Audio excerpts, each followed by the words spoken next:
ఓడలే బందైతే బందే ఓడలైతే రాసే కింకరుడైతాడు కింకరుడే రాసైతాడు ఉన్ననాడు నవ్వద్దు మానవుడు లేనాడు ఏడవద్దు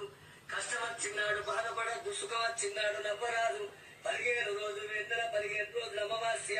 వెలుగు ఎందల అమావాస్య చీకటన్నలు కొన్ని రోజుల కష్టం వెళ్ళదియాలి కొన్ని రోజుల సుఖం వెళ్ళదియాలి ఏ మానవుడైన పురిగిన ఇసు మోసుకొని కొంచెం ముడి పెట్టుకొని రాలేదు మానవుడు ఎన్ని రోజులకున్నా అక్కడోడు గాని ఇక్కడోడు గారు ఇది 4 వత్తుల పోరాట కౌనరం మీద ముందు లక్షాధికారైన లవణ మందవగాని మెరుగు బంగారాన్ని ఎవరు మింగరు కోట్లు సంపాదించిన కొంపల్లే పాడబడతాయి గాని మనిషిని కాట్లు పెట్టినాడు కాసుకవ్వ కూడా ఎంబడి పోదు